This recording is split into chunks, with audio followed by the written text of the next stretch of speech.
Thanks, Luke. And as Luke said, I'm the chief economist here at the CBI, so I'm here partly in that role as a sort of with a kind of main representative of business here in the UK, but I also am one of the co-chairs on the World Economic Forum's Circular Economy Task Force and on the Circular Awards, which we'll be presenting later this year in Davos. And I'm really delighted as well that Estelle could join us today, and really excited to hear about her story. For those of you who don't know Estelle heads up, is the Vice President at Veolia, and she was also, importantly, the runner-up in our leadership category last year at Davos, which was really in recognition of all the work that she had done leading Veolia's circular economy work, and really helping to sort of champion how we resource the world and that whole strategy. And really, I think Veolia, as we'll see in her presentation, is really at the forefront of some of the innovative resource management that's out there. She's worked through a variety of roles in Veolia, certainly in Paris, and more recently now heading up all the sort of operations in the UK.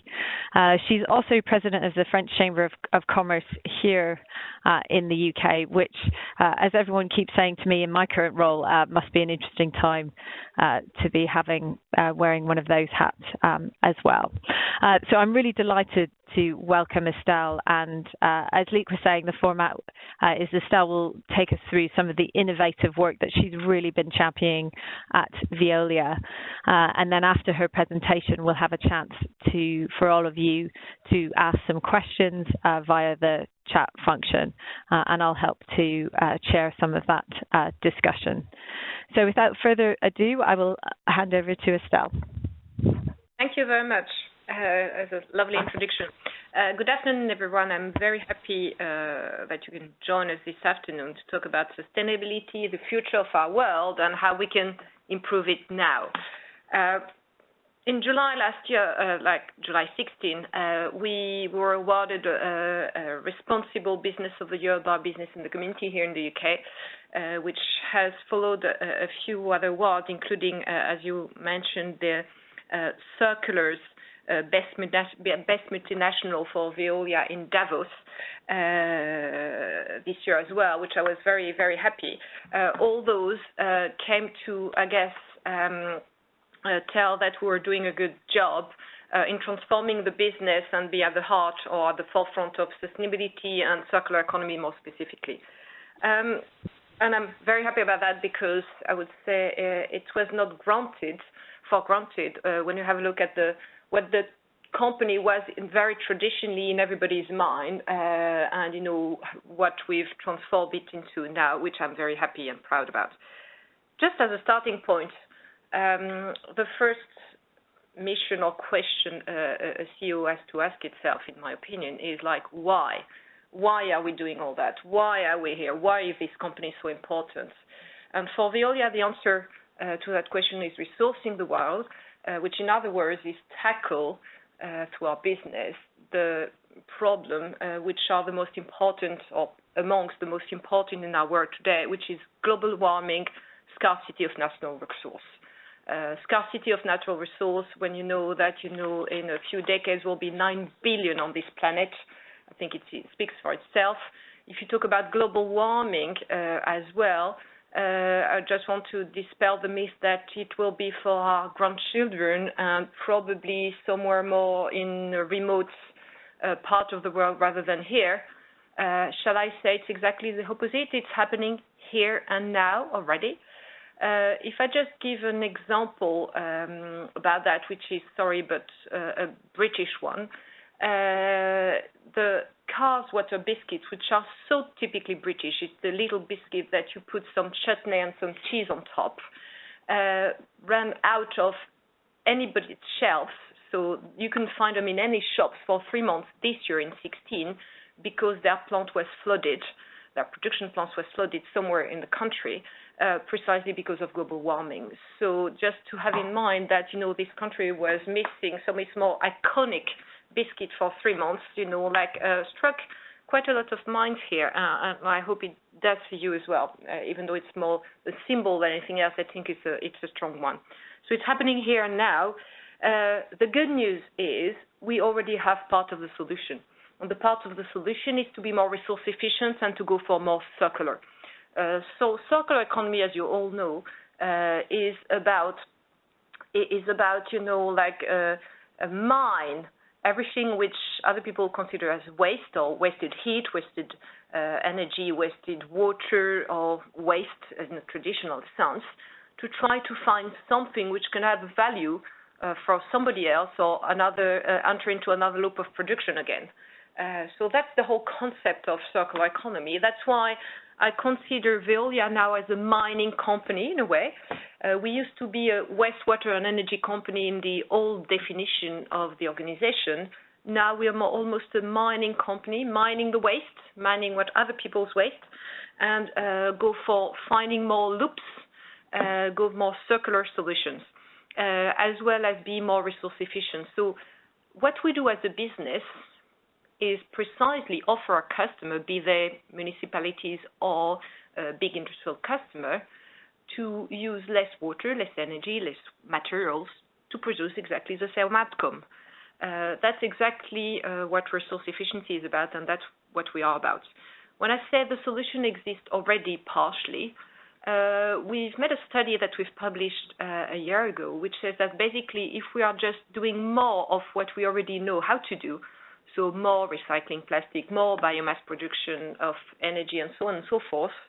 In the UK, it's 10% of the CO2 gap that we would find a solution to. So 10% of the solution of global warming, we already have the solution with those type of circular ideas already here now. So let's not wait for other people to find a wonderful idea. Let's try to act here and now. In our businesses. So as I just alluded to it, Veolia has quite transformed itself from a wastewater energy company to a mining or resource efficiency company. Just to give you figures, in the UK we have a £2 billion turnover. We employ 14,000 people, and actually circular economy is 25% of our business now. Up from 10% 3 years ago. So it's quite significant. It's not the majority yet, but we're moving very fast and closing more and more loops every week, every month, and innovating more and more. So it is already our business, and I would say it's, of course, good for everybody, not only for Veolia, shall I say. It's good for our customer, it's good for the planet, and good for the country. If I start by it's good for the country or good for the countries where you implement this type of solution, it basically creates jobs in the green economy for all the communities we live in. It's investment in infrastructure. To give you an idea, in the UK, we've committed to invest £750 million in the next 5 years, just Veolia. So if you multiply that by other organizations, who can do the same in other countries, you can imagine what it is like. And we've commissioned a report with Imperial College a year ago, which says that it's a potential of GDP of 29 billion for the UK. So it's really, really massive investment and jobs in our countries. It's good for our customer as well, of course, in many ways. Some of the solutions can be just like, more efficient in terms of save money for our customer. That's great. When you use less energy, less water, less materials to produce exactly the same outcome, of course, it's savings for the pharmaceutical, food and bev customers, typically, which are ours. It's not only that. I think it limits the risks as well for those customers because it shortens the supply chains. If instead of having to buy your raw materials from somewhere on the other side of the planet, you buy it from some type of local loop, which is based in the country of production, then actually, it's less risk for you link with all the macro political picture. So good for our customer, good for us, good for the economy and the countries we live in, and obviously good for the planet because we're tackling again, the most difficult question our planet faces at the moment. So it's really a win-win-win solution for everybody. Of course, I can sound a little bit of abstract to you, so what I suggest is I give you a bit of details of actually what it means in real terms. Some of the idea I will list have been here for a while, but the vast majority are just really, really new, meaning they have happened in the last 2 or 3 years. So start with let's use the digital world to be more resource efficient. We have 2 products which are again available now. One is called the Smart Water Box. So basically it helps managing a water distribution network in a more efficient way so that you reduce leakage. I don't know if you know that, but usually in average Western world countries, there is 30% of the water which ends up through leakage, basically nowhere, which is lost through the pipe system and the pipe waterwork, which is obviously enormous, specifically in the countries which face scarcity of water, which is the case of the south of the UK actually. And we've managed through a series of sensors and IT softwares and all the intelligence of the group to reduce and kind of divide by 3 this type of leakage through a tool which we call the Smart Water Box. So use the digital words to go for a more resource efficient solution. Hubgrade is another one. It's the same idea but for energy.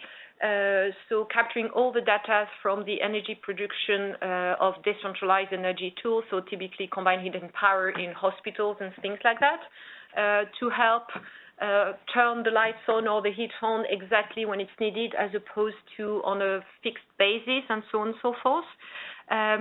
So it's a digital management tool of a network of assets. If I go to some more physical rather than purely digital tool, we are producing compost out of food waste. Of course, the best thing about food waste is to avoid just producing any waste at all. And we have a lot of initiative, towards that. But when still it ends up in a bin, we can produce compost, which is of the highest quality. And actually, we sell it now to the Waitrose website and through B&Q in the UK because it's really, really a high quality one. Actually, with organic content, we are able to produce plastic now, which is a very, very innovative solution. So out of human sludge, typically, or out of organic effluent from industries, we are able to produce bioplastic. It's a patented group solution. It's very innovative again. It's not yet fully efficient because technically it works, but it still is a solution which costs more to produce rather than produce it out of oil. So we're going on investing R&D money to improve the yield and make it a perfectly viable solution economically wise. To go on with the water type of solution, usually in the Western world again, the consumption of wastewater treatment plants of energy is huge, and we consider that it's more than 10% of the electricity which is consumed in a country like the UK, which is just to treat our wasted water. And we've managed through a series of solutions to have a plant in Scotland which is now self-sufficient, so it doesn't consume any power at all. It consumes power, but it produces power as well in a same equivalent way through digestion and improvement of the yield of the digestion, which happens in these tools. We are as well resourcing metals from flat screen TVs that we're dismantling. Again, another innovation solution involving quite a lot of robotics solution here in the UK. We've recently opened a plant near Leeds, which is an ice cream factory whereby the ice cream waste, which is the production waste, is used as a source of energy, and then this energy we put it back into the grid, the gas grid actually. And I could multiply the example like that. In Leeds, we have a Leeds innovation hub as well. Throughout our energy from waste plant, we are developing district heating solution. So again, the 25% that I've just referred to is increasing year on year, and it's real life example happening here now, involving quite a lot of investment, R&D, and innovation, obviously. So I've mentioned the word innovation. You can imagine that it was not exactly instant to transform. It's fair to say quite traditional utility type of company into a more innovative circular economy mining organization. So it has involved a lot of things at my level and at that of the group, obviously. The first is to drive innovation. It goes without saying, but it's better with saying. Innovation for me is not only about technical solution, but it's about innovating in the way we do business. So innovation in the business model as well. And I've started by having a belief, which is that again, it's not only an R&D team which can innovate; it's as well your own people. So I've bet on my 14,000 employees here in the UK. And that was the right bet. We've organized a Dragon's Den here, which now has been happening for 3 years. And through this Dragon's Den, a lot of wonderful ideas have come through the dismounting one robot that I was just referring to, through to liquid, which now we use to wash our trucks, through to a paper pulp project I could mention, really like the list is long. And it's ideas which came from the ranks of the organization up to the highest part of the organization, and now have been developed through incubation phase, and some of them are mainstream. So that was a great success, with a lot of bumps on the road, of course, because innovation goes with changing the mindset. Changing the mindset for me means make sure that in the organization, when somebody has an idea, you don't have his or her boss saying, oh, we've done that forever like that. Why do you want to do it differently? But actually having the mindset of saying, why not, as opposed to why, which is really, really key to a success in the organization. So we've driven quite a lot of change through talking about the values or the behaviors more so that we want in the organization. One of them being innovation, as in thinking why not, more so than why. Another one being truth in the room, and talk as well about the things that haven't worked, as opposed to just push them under the carpet.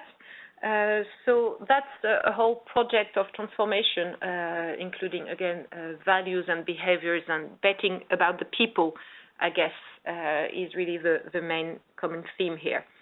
Betting about the people, meaning betting about diversity as well, because innovation in a company won't happen if you just have always the same people, again, who are clones. So for me, it was really a global agenda of innovation and diversity. Diversity meaning, in my opinion, not only gender diversity, but nationalities, background, experience, and so on and so forth. So I can testify that we have now a very much more diverse board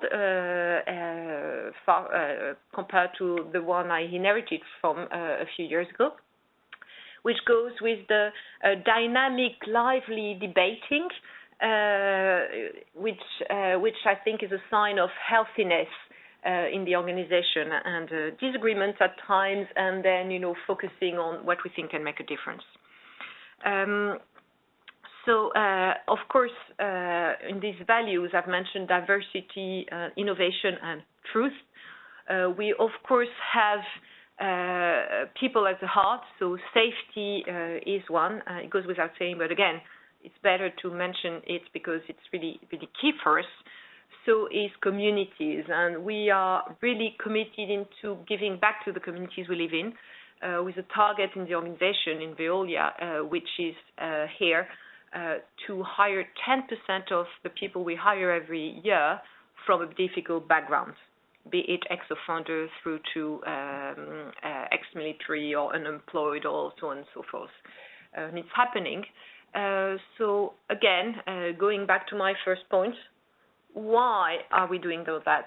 What is the purpose of the organization? Is to resource the world. I cannot see a better business to be in, actually.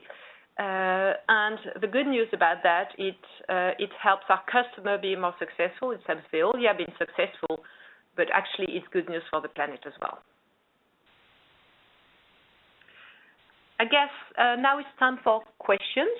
Very happy to hear what you have in mind, because diversity comes with diversity of opinion as well. So. Well, excellent. Thanks so much, Estelle. It was a really fascinating presentation, and I think certainly to me, I was really struck by some of the things you said around how much opportunity there is now in the circular economy to present solutions. And I think that, sort of saying 10% of the CO2 gap could be addressed now by some of these moves to the circular economy was certainly a convincing case. And I think also the points you made around the potential contributions here into the UK of around £29 billion certainly shows the scale of the opportunity. I think some of the questions that have come through are about understanding more about the journey that you've had in Veolia. And I know you talked as well around sort of making the business case within Veolia. So I think you can share in terms of your experience around how you really made the case within Veolia about the importance of this and how you kind of embedded that in the culture. I know you mentioned towards the end there some innovative things like having Dragon's Den to get everyone participating. So again, the way to entrench it in the culture is many, it's addressed in many ways. The first thing is to make clear to everybody why we are doing all that and what the purpose of the company is. And the purpose of the company, I was very controversial when I said that at first, and I think now everybody understands it in the organization, hopefully, is like the purpose of the company is not to make money. That is the tool. That's the fuel in the engine. Of course, we absolutely need to earn money. We're not an NGO.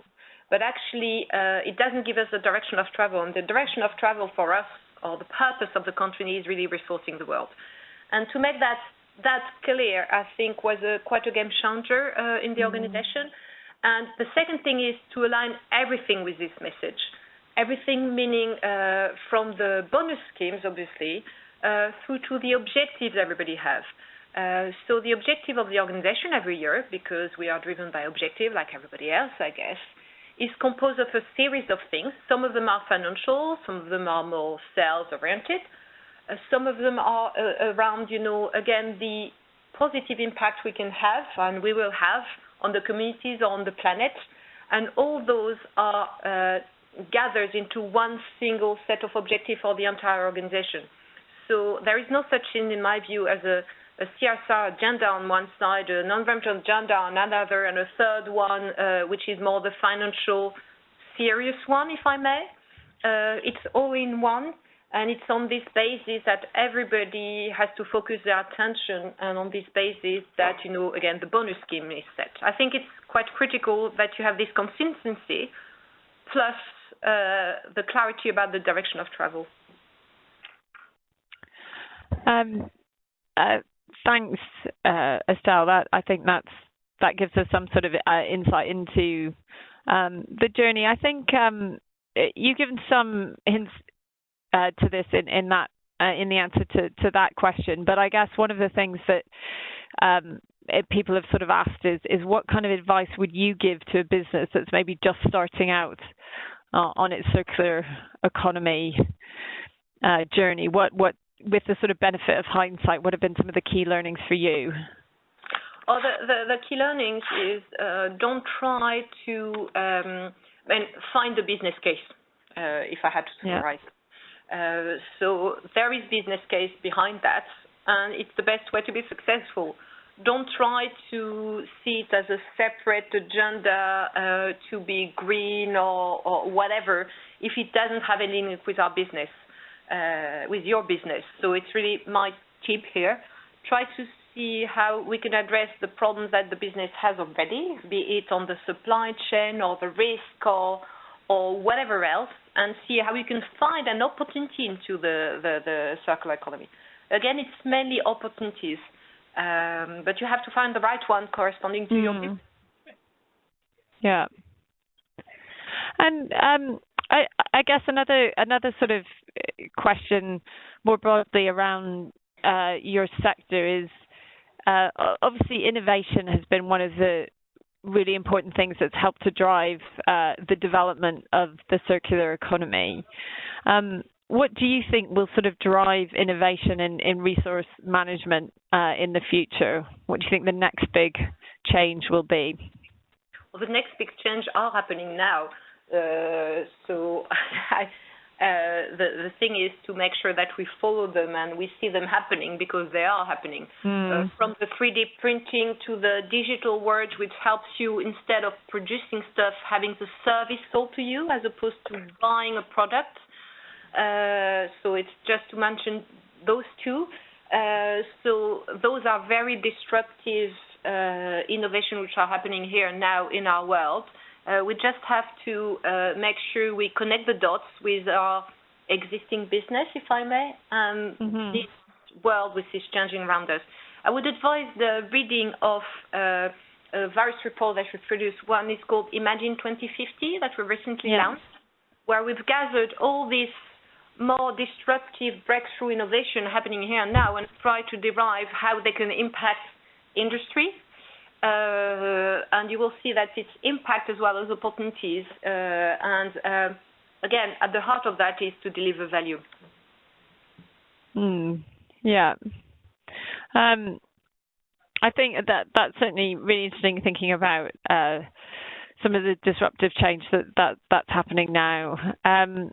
I think we've had some questions that just asking for some more detail around some of the presentation that you gave. I think you talked a lot about the sort of being a sort of circular mining company, and I think that's partly around looking at the value that we can get from our sort of waste resources. But is there a way you could sort of just take people through what is your definition of that term? What is my definition of circular economy? Yeah, not just circular economy in itself. I think I think you were talking around the sort of circular mining company, and I guess I interpreted that as being, Veolia is really one of these businesses that just doesn't see waste as waste, but sees it as a resource in itself. So it's transforming waste into resource, and again it goes with the transforming word. By that I mean, it's not by miracle. You have to do something out of the waste so that it's transformed into something useful for somebody else. And it's really a systemic approach. As in, usually the waste of somebody is useful for somebody else. Which means that I see an organization like ours are connecting the dots. It's really what we do, like catalyst for change. We cannot do without like-minded companies, without our customers. And usually we have two types of customers: the one of the input and the one of the output, if you want. The one which provide us with their waste, and the one to which we sell what we've transformed into. So it's really like we are part of a global system, I guess, part of the loop. Yeah. And I guess one thing that I'd be interested to sort of hear your thoughts on, given your insight both to the sort of UK market, but also as a sort of global company. I mean, where do you see the circular economy and its importance within the UK? Do you think it's going to be an area where the UK will continue to be quite innovative over the next decade? I think there is a great opportunity in the UK as much as in other countries. And it's a worldwide, obviously, tool and opportunity with some specifics, and we have a great specific in the UK. So I think, there is a way to reshore some jobs in country like here and create investments and jobs and innovation and R&D as opposed to things it's all now gone to, say, other countries with a cheaper labor cost. I think, the reshoring of Industry 4.0 is really a big theme for me. Yeah. And I think that actually sort of leads a little bit into thinking around some of the other countries in Europe, and I guess looking at the sort of energy mix. So one of the questions we've had is that renewables in many of the member states across Europe are still seen as quite expensive because some of the sort of costs of fossil or nuclear fuel is passed on through taxes. I guess one of the questions is how do we sort of manage that transition to more sustainable form and renewable forms of energy, and how do we help, I guess, both consumers and businesses in that transition? So when I say it makes good business sense for our customer, all the examples I've highlighted energy-wise today, none of them is based on any subsidy. So starting points.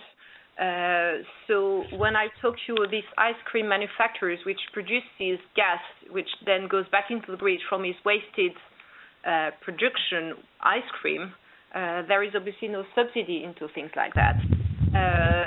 Biomass from waste, which is the solution after recycling. Of course, recycling is better, reuse is even better. But, for the remaining part, which can be derived into a fuel, again, this is one of the cheapest green energy you can think of. So I wouldn't see the disconnection between those type of solution and, say, we can't afford it anymore type of dilemma. It's not at all the way we live it now. So the vast majority of everything we do has nothing to do with subsidy. It has to do, though, with a clear direction of travel of where we want to go as a country or as a series of countries, which is Europe, which is we want to be more green. We think CO2 one day might be taxed or at a higher price. This is important. So I'm very hopeful that, the mix of energy can move progressively to be more sustainable. Yeah. And another question that's come in specifically looking ahead to the UK over the next few years. I think someone's picked up on, you were sort of saying that the circular economy is currently around 25% of your, I think they mean your UK business compared to 10% 2 years ago. I guess as you're looking ahead to the future, what do you think will be the main drivers to increase this percentage over the next 2 to 5 years? I won't give you my business plan. Feel free to generalize it. So I won't give you my business plan. We clearly said we wanted to be 40%, by 2020. So we set ourselves a clear target, an ambitious one, based on a series of projects. Some of them be more energy-led, some of them be more water efficiency-led, some of them be more material efficiency-led. So it's a series, and I wouldn't say there is not any magic wand. I have, like a whole series of projects here and there in the country. So there is no magic wand here. It's really a series of effort from the little idea in somebody's head through to an incubation and then the mainstream, and then duplicated. Yeah.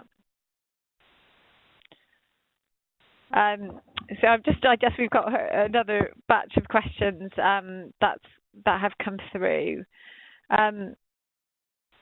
So I think I might sort of take two together. I guess one of the issues is, I think, particularly around the circular economy, is there's things that businesses need to lead on and consumers. but I guess it's also trying to think about what is the role of government. So I don't know if you have any sort of general comments on that. And then I think there's some sort of specific questions around what are the roles in local communities in sort of increasing, I guess, the take-up of recycling. No, on the first question, the role of government, there is one, which is to set a clear direction of travel consistent over the years. And a wonderful example, a successful one, was in the UK, the landfill tax. 15 years ago, the UK decided, based on EU legislation, but anyhow, to go for a landfill tax to reduce progressively the amount of municipal waste which is landfill in this country. It used to be 80%, over 80% of the municipal waste in this country was landfill 10 years ago.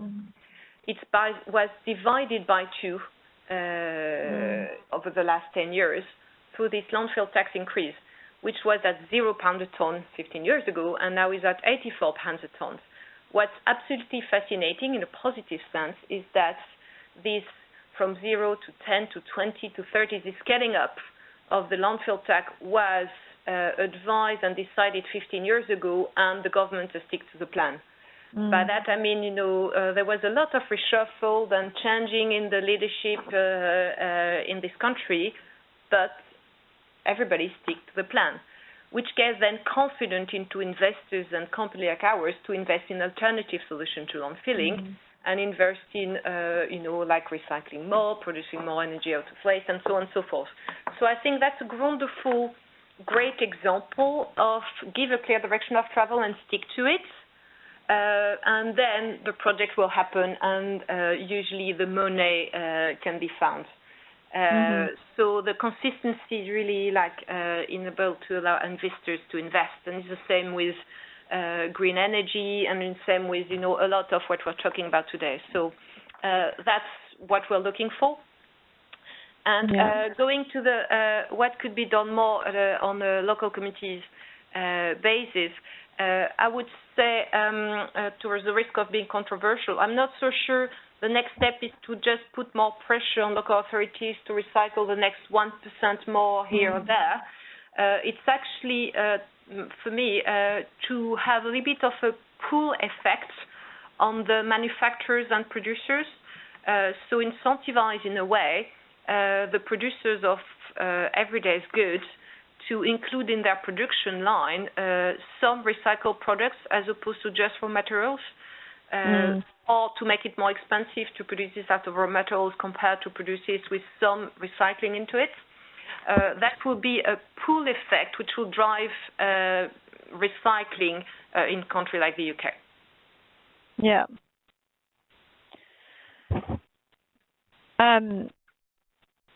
Yeah, I mean, is there anything you wanted to say more on that and thinking, because I know that's something that I know is shared by some other businesses who sort of operate in this space, that they feel some frustration that they'll come up with quite innovative materials, but if they're under so much pressure to be as cost efficient for businesses as new materials. Do you think there's more that can be done in that space? Yes and no. I never was a believer of because it's green, people would be able to pay more for some products. I don't think this happens. I think it happens for a few % of the population, which are really the most, I would say, motive ones, probably. But it's not the case in the vast majority of the population in any country I know of. So I don't believe in that. So it means that for a company like us to produce a material which can go in another loop of production, we have to be competitive with a more traditional solution. Competitive meaning an equivalent quality for an equivalent type of price, and let the best win. It means that the quality usually is the same. It's even at times better. We had a discussion this morning with a company which says it's better if you include some type of recycling in their loop of production rather than purely virgin, which I thought was fascinating. But it's no less quality as well. So recyclable products are not of a less quality. So let's not dream that one day people would be able to pay more, but on the opposite side, let's not think that it's less quality and therefore it's the poor quality, poor price. It's just an alternative supply of products, which happens to be usually shorter and more local. Yeah. Yeah. No, I think that's an interesting point, thinking about supply chains as well, and I guess certainly for a lot of companies, the opportunity to minimise some of the risk in supply chains. One of the sort of more general question, and I'm conscious we're coming closer to the end of the hour, is what sort of new digital technologies do you see on the horizon that might really help in your drive towards a more circular economy? The first answer to that is the sharing economy, which is happening here and now, suppresses, and that's a nice thing, suppresses a lot of waste as well, because you don't have projects anywhere in the first place. So when you're renting a car as opposed to owning it, it's changing the whole dynamic of the take, make, dispose model of world we used to live in. So first thing is probably the sharing economy. The second thing, when you're still, say, in a more traditional type of economy, is really to use the digital world to be more resource efficient, to use the data you can gather to be more resource efficient. And it goes back to my two examples of the how do you manage better a water network just to divide by 3 the leakage rate, or how do you manage better a network of energy to save energy as well. So it's really use the data to be more resource efficient. Yeah. And I guess before we draw to the close, what would be your sort of final piece of advice, I guess, or reflection, either for a business that's maybe thinking about how to make more of a move towards the circular economy? So it's good for the business. Talk to us or other people if you want to try to find what is the best solution for you. But don't wait, because it's happening here and now, and it could be great opportunities.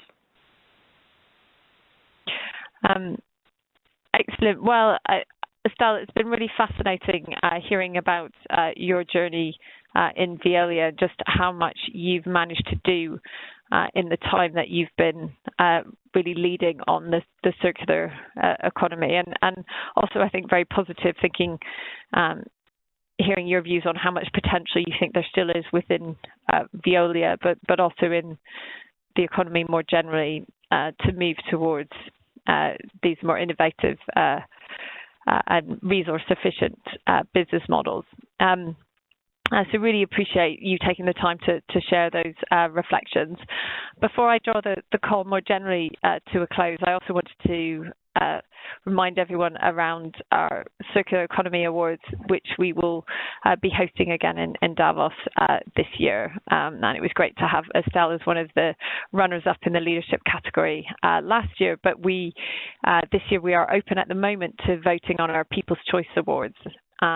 Voting will stay open until the 11th of November. So please go to thecirculars.org for more information on that and to place your vote. So it just leaves me again to thank Estelle and for all of you to listening in. It's great to hear some of your experience in this journey. Thank you very much. Thank you.